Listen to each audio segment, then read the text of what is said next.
Hijo de ladrón, Manuel Rojas, primera parte, 8. El cauce del río Aconcagua es allí bastante ancho, pero su caudal es escaso y está además dividido en brazos que aparecen aquí o allá, entre los matorrales buscando niveles más bajos o terrenos más blandos, adelgazándose o engrosándose, según la suerte que les toca, pues ocurre que tan pronto es aquel despojado íntegramente de sus aguas por un canal como este, aumentando por el caudal de uno más pequeño, que habiendo hallado dificultades en su marcha, terrenos duros por ejemplo, o lechos con guijarros muy gordos, renuncia a sus ambiciones de independencia y se une con el primero que encuentra, y hay algunos que luchan durante un gran trecho con las piedras que los areneros dejan amontonadas en uno y otro lado, o que el mismo río en épocas de crecida al arremeter contra todo acumula, y se oye el agua deslizarse prolijamente como contando las piedras hasta alcanzar un remanso donde parece descansar para luego seguir silenciosa. La orilla contraria muestra hileras o grupos de árboles, sauces y álamos principalmente. Hay un corte a pique de poca altura, luego un trozo plano, breve, y enseguida el terreno empieza a subir hacia las colinas marítimas, amarillas, algunas de rastrojos de trigo o cebada y otras mostrando graciosos grupos de arbolillos, espinos, maitenes, boldos, que aparecen sobre ellas como amigos o como viejas que conversan allí sobre la vida dura y las terribles enfermedades de la infancia, de la adolescencia, de la edad madura y de la vejez. Mirando hacia el oeste ocurre que no se ve nada. ¿Puede el río correr allí a su gusto, libre de altas orillas, de vegas, de matorrales, de guijarros, de canales de riego o industriales que lo despojan, lo achican para después volver a llenarlo? No, el río muere allí. Hay algo como una neblina hacia el oeste y detrás de ese algo como neblina está el mar. Hacia el este de alza la muralla de la cordillera, cumbres violentas, relámpagos de hielo, quizá tan viejos como el mar. El Aconcagua, padre del río, llena el horizonte. Caminaremos mientras conversamos. Las alpargatas me quedaban un poco chicas, pero no me molestaban. Recogimos el equipaje y nos pusimos en marcha. Junto con hacerlo, mi amigo empezó a hablar.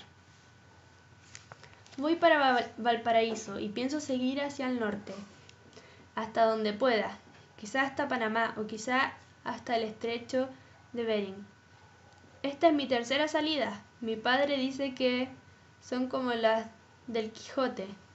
Tal vez, aunque no sé por qué, no he leído el Quijote.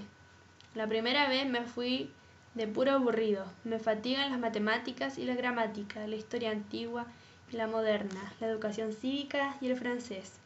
Antes de enseñarme a limpiarme las narices, ya me enseñaron los nombres de los dioses egipcios. ¿Para qué? Cultura. Gracias a la cultura, mi padre no me dejaba comer. Llegaba a la casa a la hora de almuerzo o de la comida, cansado de intentar aprender algo, y él, que es profesor, como le dije, me recibía con un rosario de preguntas. ¿Qué estudiaste hoy? Me quedaba con la cuchara en medio camino, entre el plato y la boca, francés, castellano, biología, matemáticas. ¿Matemáticas? ¿Qué parte de las matemáticas? Teníamos matemáticas hasta el postre. Es un hombre que domina el álgebra, como un pescador puede dominar sus redes. ¿Qué hacer? Todo cansa, pero más que nada las matemáticas. Pensé en el mar. ¿Habría allí álgebra, geometría, declinaciones, ecuaciones de primer grado, decimales, verbos auxiliares, y sepa Dios qué más? Quería horizontes, no muy amplios porque soy medio cegatón, pero más extensos que los que me permitían los muros de la sala de clases y sus bigotes del profesor de francés. Me fui, pues, hacia el mar. Los náufragos suspiran por un barco que los lleve al continente. Yo quería uno que me llevara a una isla, fuese la que fuere. Caí en un barco de guerra, ya era algo, marinero. No había humanidades, aunque sí un sargento de mar que no hablaba ni gritaba, sino que bramaba. Alza arriba, marinero, trinca coy, coy es a la batayola, y agregaba entre su serio y zumbón, al amanecer, se acabó la buena vida. La buena vida, la verdad es que no era tan mala, navegando toda la costa de Chile y más allá, desde el polo al ardiente Ecuador, como cantaba mi abuela paterna en Valparaíso. Lo había elegido y lo aguanté hasta que pude. Soy malo para estudiar y malo para los trabajos manuales. Derecho, un clavo ni cortar a escuadra una tabla cualquiera. ¿Para qué? Vaya uno a saber, pero me cansé también. Vira a estribor, aguanta estribor, despega la cubierta, atrica ese cabo, barra aquí, limpia allá, arrea el bote del capitán, cerrar las escotillas, temporal en cabo Raper, nubes barbadas, viento acarretadas. Deserté en Punta Arenas, tenía bastante navegación y quería pisar tierra firme. En tierra, sin embargo, era necesario trabajar y no sabía hacer nada. Di vueltas y vueltas, durmiendo en un hotelucho como para loberos con mala suerte, hasta que me encontré con un amigo, esos amigos del liceo que en todas partes, son tantos. Tú por aquí, ¿qué demonios te ha traído a Punta Arenas? Y busco trabajo. Trabajo en Punta Arenas, en este tiempo. No pude elegir otro, el otoño. Sin embargo, déjame pensar, aunque a la verdad no hay que pensarlo mucho. ¿Te gustaría policía? Policía. Con uniforme, sable, botas, pistón, etc. No, gracias. No, hombre, policía de investigaciones. ¿Cómo se llaman? Agentes, pesquisas, de esos que andan vestidos de civiles. Habían 4 aquí, pero se va uno y necesitan un reemplazante. El sueldo no es tan malo y el trabajo no es mucho. ¿Hay muchos ladrones aquí? ¿Ladrones? Aquí no hay ladrones. ¿Cómo quieres que los haya en una ciudad en que el termómetro baja en invierno hasta los 20 grados bajo cero? Ni ladrones ni mendigos se helarían en las calles. Apenas hay uno que otro robo, así de circunstancias, asesinatos. Poquísimos, suicidios sí, sobre todo cuando el hueste sopla durante muchos días seguidos, pero a los suicidas no hay que perseguirlos ni encarcelarlos. Se les entierra y listo. ¿Qué te parece? ¿Qué me iba a parecer? Acepté. Peor es comer ratones. El barco había zarpado y no había agente de policía. Lindo oficio. Y allí me quedé, en la ciudad de los días cortos y de las noches largas, con un revólver del 44 a la cintura, esperando que pasaran el otoño y el hacia el norte. Pasé un invierno macanudo. Un día hubo un incendio, un almacenamiento se quemó en 2 minutos, pura madera. Cuando llegaron los bomberos todo era ceniza. Se averiguó que había arrimado fuego y lo declaró italiano. Estaba aburrido del almacén y quiso venderlo. Sin encontrar comprador por ningún precio, quiso compatriota. Pero el compatriota que estaba buscando oro en tierra del fuego, y que al parecer declaró que aceptaría cualquier regalo que no fuese un almacén. No le interesaban los bienes de ese género. A otro perro con ese hueso, el italiano sintió una desesperación tremenda. No podía arrendarlo, no podía venderlo y tampoco se decidía a dejarlo abandonado. Quería marcharse, sin embargo, llegaron los días en que el viento empieza a soplar de firme de día y de noche. No soportó más, así se libraría de él. El almacén no tenía seguro, así lo declaró y se sospechó que estuviese demente. un almacenero italiano o no, que quema su negocio sin tenerlo asegurado, no puede estar sino picado de vinagre. Y en realidad lo estaba, de remate. Se le detuvo y como allá no había manicomio, fue internado en el hospital, encargándose a la policía con la custodia en tanto llegaba el barco que pudiera llevarlo a Valparaíso. Tenía que ser un policía sin uniforme. El loco, no sé por qué, no podía soportar la vista de los uniformes. Empezaba a hablar de Gaviraldi y se ponía furioso. Me tocó uno de los turnos, qué suerte la mía. Cuando lo vi por primera vez hablé un poco con él para ver qué tal andaba y me convencí de que lo mejor sería, si no deseaba terminar con él, no hablarle una sola palabra en tanto estuviera vigilándolo ni nunca. Y ahí nos quedamos, encerrados los dos en una pieza del hospital, mudos como tablones de 2 pulgadas. Él sentado o acostado en su cama, yo de pie apoyado en la puerta o sentado en una silla. El asunto duró bastantes días. Cuando el compañero, el otro policía, me entregaba el turno, le tocaba el de la noche. Parecía estar convaleciente de una pulmonía bilateral, y yo, cuando se lo entregaba al atardecer, se sentía como después de baldear solo la cubierta de un acorazado. Llevé libros y me dediqué a leer, pero no podía hacerlo con tranquilidad. Sentía que el loco me miraba y estudiaba mis movimientos, esperando el instante en que pudiera echárseme encima. Era muy entretenido aquel trabajito.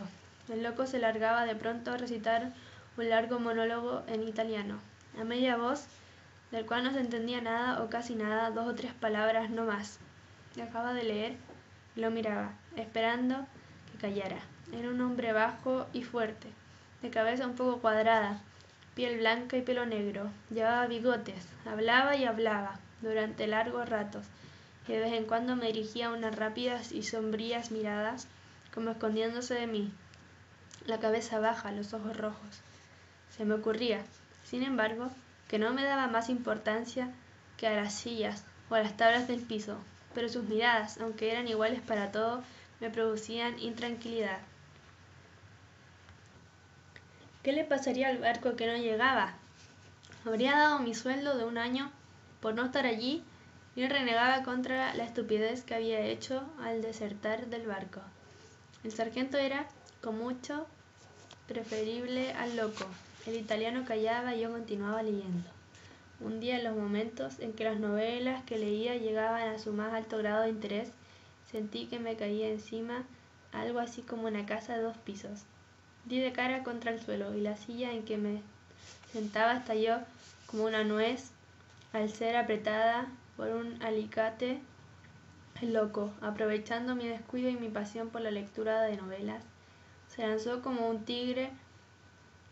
Quedé debajo de él, en una mano la novela y con la otra tratando de tomar al loco de alguna parte vulnerable, fuese la que fuere. Durante unos segundos mantuve el libro en la mano. Algo inconsciente me pedía soltarlo, como si ese algo temiera que durante la lucha llegara a destrozarse y nos quedáramos sin saber qué pasa en los últimos capítulos. Era una novela inglesa, La cuchara de plata. Volviendo en mí, la dejé, arrojándola con cuidado a cierta distancia y me dediqué enseguida al italiano, que soplaba como una foca. Me tenía tomado del cuello, por sobre un hombro. Estaba más que a medias sobre mí. Me lo apretaba, aunque un poco débilmente, con una sola mano, la izquierda, mientras la derecha andaba por mis costillas, tanteándome como si buscara algo. ¿Qué quería? Cuando me di cuenta de lo que pretendía, sentí terror. Quería apoderarse de mi revólver. Mientras me tenía así y me manoseaba, rompió con un monólogo que empezó con las palabras la rivoltella, de la cual, como en todos los otros, mencionó a Garibaldi. Nadie me quita de la cabeza la seguridad de que aquel hombre era uno de los de Marsala, el último quizá. Pensaba y me retenía en una situación que me impedía hacer fuerzas.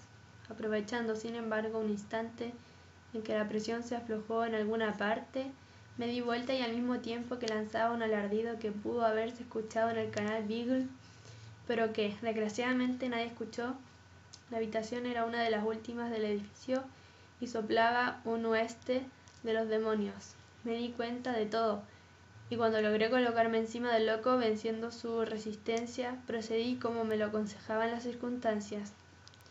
Un puñetazo en la cabeza, que le habría aclarado las ideas si no las hubiera tenido ya tan obscuras. Lo dejó fuera de combate. Murmuró por última vez la rivoltela y me soltó. Me levanté, recogí la novela y le eché al loco unas gotas de agua en la cara. Se recobró, irguiéndose, me miró de reojo y fue a sentarse en el sitio de costumbre, en donde, inclinando la cabeza, inició un monólogo en que omitió ya la palabra rivoltela. Por mi parte, después de esperar un momento y de arreglarme y sacudirme un poco la ropa y lanzar 2 o 3 desaforados suspiros para normalizar la respiración, me senté y pretendí seguir leyendo. No pude hacerlo. La emoción había sido demasiado fuerte.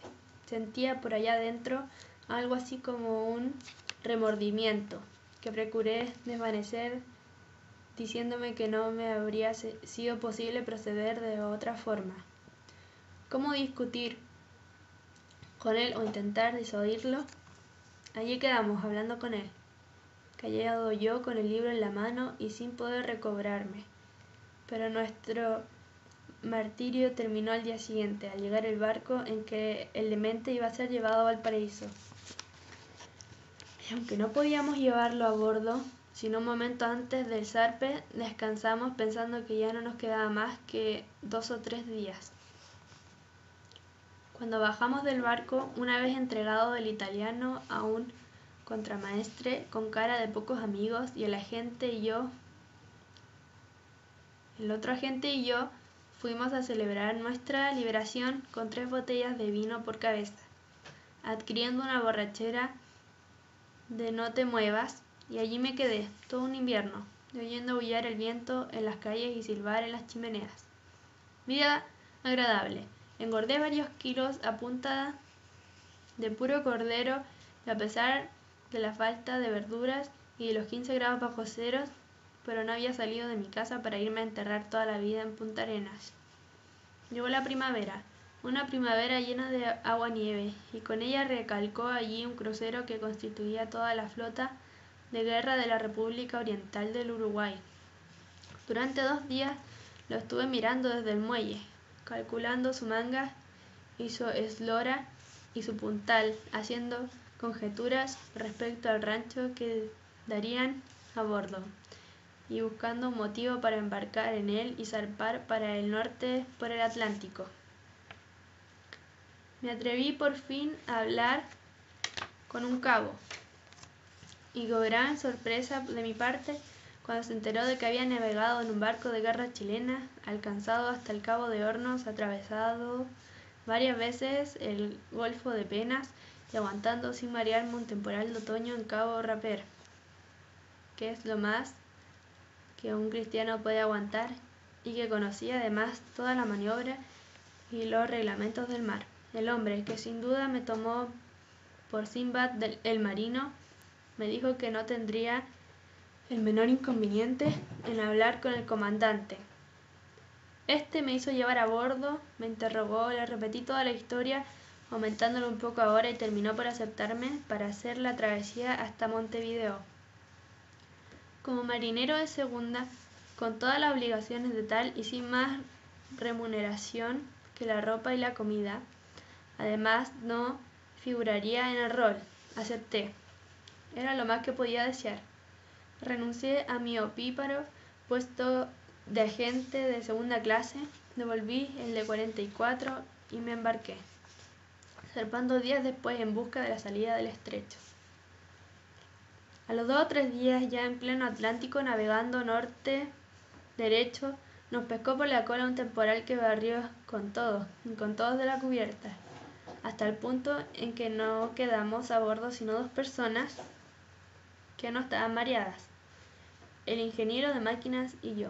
Los demás, de capitán a pinche, con el estómago en la boca y las piernas perdidas, yacían aquí y allá como trapos. Llegó un momento en que me sentí perdido en medio de aquel barco y de aquel océano.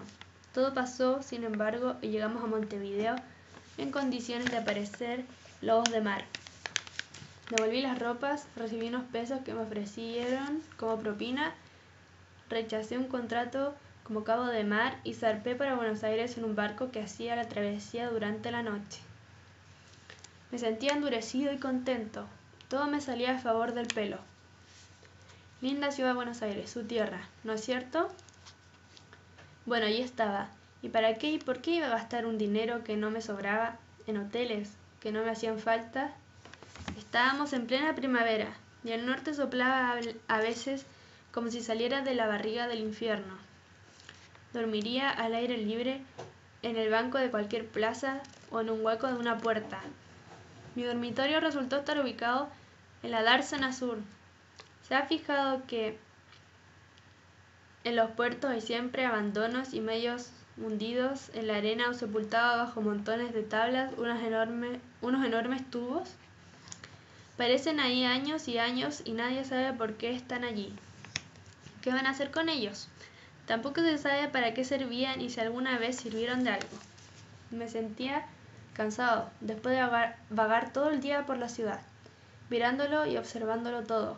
Y cuando ya cerca de la medianoche empecé a pensar en una caleta en que la recalada ofrecía más condiciones de seguridad, recordé aquel agujero y aquel tubo y hacia allá me dirigí. Cuando lo enfrenté me dije, aquí está mi camarote y no hay capitán mercante o de guerra que esta noche vaya a dormir mejor que yo. No se veía alma, a pesar de que muy cerca se oía el ruido de las grúas de un barco que descargaba mercaderías o cargaba cereales. Me agaché un poco, ya que la entrada no estaba calculada para seres humanos, y avancé un paso en la oscuridad. Puse justamente el pie, por suerte con cuidado, encima de algo que se recogió con rapidez. Retiré el pie y oí el ruido de algo que se arrastra, al mismo tiempo que alguien me decía, «Despacio, hay alojados». Perdón, amigo, no quería molestarlo. No se aflija, ¿qué busca por aquí? Nada extraordinario. Aquí no hay señoras, lo siento muchísimo. Tampoco hay comida, no tengo hambre. ¡Qué suerte la suya! Busco algo muy sencillo, entonces lo va a encontrar. ¿No es de la policía usted? No. Esos pisan más fuerte y no piden perdón. Adelante entonces, amigo. ¿Hay alguna cama disponible? Hay varias y todas buenas. Quisiera ver una. Pase por aquí. Por favor, cuidado con mis piernas. No era un diálogo, las voces salían de todas partes. Alguien encendió un fósforo y pude ver lo que allí había. 14 hombres. Me acomodé en un rincón disponible. Pieza número 15. Alguien soltó una carcajada.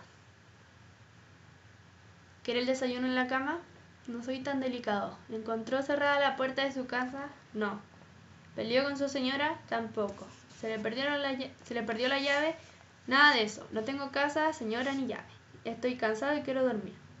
Entonces todo nos une y nada nos separa. Con confianza, amigo. Hay buena ventilación y los precios son módicos. Eso sí, hay que irse temprano. Los vigilantes no dicen nada por la noche, pero a la mañana les da por hablar hasta los botones. Era aquel un albergue de vagabundos, pero de unos vagabundos muy especiales. Entre ellos se encontraban hasta individuos que tenían cuentas en las cajas de ahorro y los bancos. Allí dormían personas de los 2 hemisferios y de Levante y Poniente, españoles y chilenos, yugoslavos y peruanos, italianos y argentinos. Algunos que andaban en parejas, solitarios, otros sin que ninguno fuera lo que la gente llama un vago, es decir, un hombre que por un motivo u otro no quiere trabajar. Al contrario, tenían oficio y hasta profesiones. Zapateros, por ejemplo, como el chileno Contreras, y abogados como el español Rodríguez. Todo español y por el hecho de serlo, y mientras no demuestre lo contrario, es abogado, decía. Había también mecánicos y carpinteros, albañiles y torneros. ¿Qué hacían allí? Durmiendo en una caldera abandonada, si eran hombres de trabajo. Sencillamente, no poseían casa ni familia en la ciudad y no podían crearse una ni querían gastar dinero en arrendar otra.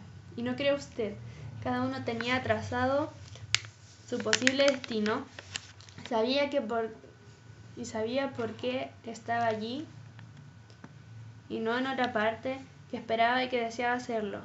Tresich, por ejemplo, esperaba una oportunidad para trasladarse a Punta Arenas, a Tierra del Fuego, decía él. Meta de muchos yugoslavos, no había podido llegar sino hasta Buenos Aires, trabajando en un barco y esperaba otro, que trabajando también lo llevara hasta el estrecho de Magallanes. Tenía dinero en el banco, pero ¿por qué lo iba a gastar en un pasaje que podía pagar con su trabajo? Era joven y tenía muy lejos de ser un inválido. Que pagaran pasajes los que tenían dinero de sobra o los que temían al trabajo. Él no le temía, lo deseaba, y cuando me oyó contar que venía de Punta Arenas, me asaltó a preguntas. ¿Cómo era el clima? ¿Viven allí muchos yugoslavos? ¿Es cierto que todos se han enriquecido? ¿Queda oro en Bahía Valentín? No llegaré demasiado tarde. No, tren. Sí.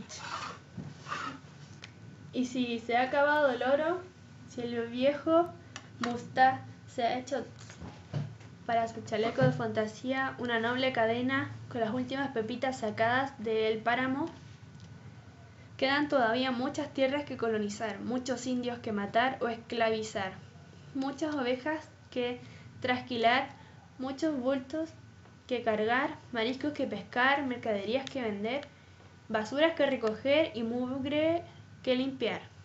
Con todo ello pueden ganar todavía mucho dinero los roñosos que no tienen en la vida otra finalidad que el de ganarlo. Le tomé antipatía. Todo lo reducía a nacionales y no disimulé mi regocijo cuando supe que tenía embarque para Punta Arenas. Por allá debe andar todavía, buscando dinero, hasta por debajo de la bosta de los animales.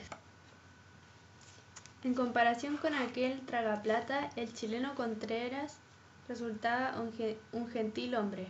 Viajaba por el placer de viajar y utilizaba para ello todos los medios que el progreso ha puesto al servicio del hombre, aunque sin pagarlos, claro está.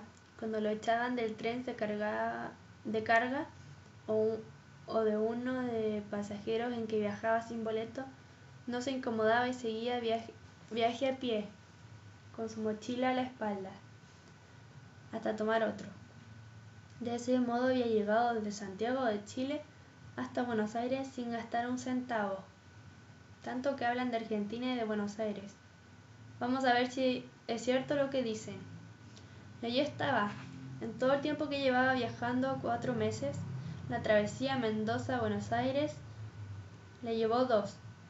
No tenía apuro, y como no era aún tiempo de cosecha en los campos, los conductores de trenes perseguían a los que se trepaban a ellos. No había trabajo sino en 2 ocasiones, una semana en Mendoza y 3 en Rosario, con gran pesar de sus ocasionales patrones, que no comprendían cómo un obrero con tales manos podía dedicarse a vagar. Le rogaban que se quedara unos días más, unas semanas más, unos meses más. Tenían mucho trabajo y los clientes, sobre todo los de pies imposibles, estaban entusiasmados con un zapatero como aquel. He venido a pasear y no a trabajar. Hasta luego, patrón.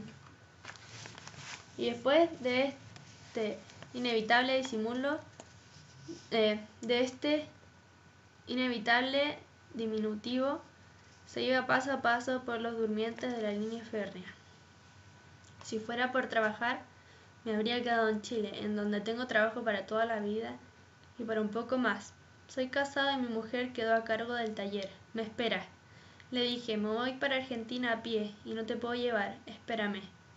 Es aparadora y gana casi tanto como yo. ¿Cómo entonces quedarme en Mendoza o en Rosario trabajando para un patrón que no quiere más que ganar dinero conmigo? Ni loco. Pasaré aquí la primavera y el verano, y el otoño regresaré a Santiago. Era bajo de estatura y un poco gordo, con suave mirada, pelo largo en forma de melena y aire de poeta provinciano. Sabía recitar algunas poesías y hablaba mucho de la libertad del individuo y de la explotación del hombre por el hombre. Sospeché que fuese anarquista. Pasé muchos ratos conversando con él y hablábamos sobre todo de Santiago, nuestra ciudad natal, que conocía muy bien. Pero no se trataba de conversar mucho tiempo, y las amistades que se hacían en aquel tubo no eran tampoco para siempre. Cada uno tenía su intención y su destino, y debía realizarlo. Aquello no era un club, aunque se le conociera con el nombre de Hotel de los Emigrantes. Había que seguir y seguimos. Empecé a buscar trabajo, uno cualquiera, en donde fuese y para lo que fuere, oficina, tienda, fábrica, almacén, camino o construcción, a pleno sol. Pero era difícil hallar algo. Decenas y aún centenas de seres de todas las nacionalidades, edades y procedencias, vagabundos sin domicilio, como yo y otros con domicilio, y todos sin tener que comer, mendigaban empleos de 20 o 30 pesos mensuales. Eso era en la ciudad, llena de migrantes, algunos de ellos llorando por las calles, italianos o españoles, palestinos o polacos, que venían a hacerse ricos y que en estos momentos habrían dado cualquier cosa por haber nacido en la porca América o por no estar en ella. En los campos era peor. Vagaban por miles y de un punto a otro hablando diferentes lenguas y ofreciéndose para todo, aunque solo fuese por la comida. Se les veía en los techos de los vagones de carga, como pájaros enormes, macilentos, muertos de hambre, esperando la cosecha, pidiendo comida y a veces robándola. Estuve allí 1 mes y medio y no encontré trabajo ni para matar cucarachas, y eso que había muchas. Un día me ocurrió algo curioso. Estaba en una calle cualquiera, afirmado en una pared, y pensando cómo salir del paso y desesperado ya de mi situación, que era ófrica, como dicen los peruanos, cuando vi pasar un hombre joven, delgado, de lentes, que durante unos segundos, mientras pasaba ante mí, me observó. Me molestó su curiosidad y le di una mirada de reojo mientras se alejaba. Se le veía muy gastado los tacones de los zapatos, y el traje mostraba brillos en las posaderas y en la espalda. Nadaría en la abundancia.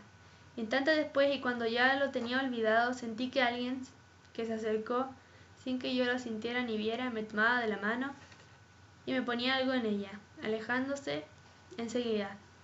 Me miré la mano, tenía un billete de 1 peso. ¿Por qué? ¿Quién era? Lo ignoró. Si yo fuera judío, habría creído que era el profeta Elías, pero en verdad no era necesario ser profeta para darse cuenta, por mi cara y mi aspecto, de que estaba en una brava encrucijada. Le agradecí profundamente el peso y me alejé un poco avergonzado, pero apretando bien el billete en la mano. Por suerte, mi padre, a quien había escrito, me mandó dinero y pude regresar a Chile. Volví al hijo pródigo. Mi padre seguía tan profesor como antes, las matemáticas, la gramática, la biología, la física. Entré a aprender carpintería en una escuela de artes y oficios. Pero allí, entre las tablas del taller de carpintería, también había que estudiar historia, no historia de la carpintería, sino historia patria, que no tiene nada que ver con las maderas y castellano, y por geometría y educación cívica. Y eso no era algo lo peor era que tampoco servía para carpintero.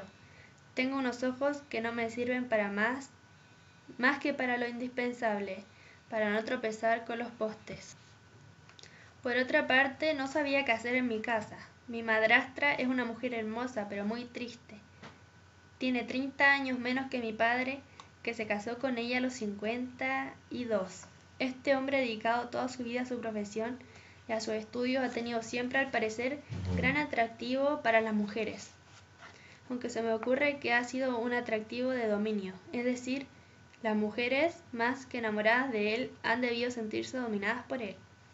A veces quiero suponer cómo era mi madre y cómo debió sentirse las manos de ese hombre con atractivo amoroso y tan competente para el álgebra, que la estrujó la juventud y las entrañas con su pasión de hombre indiferente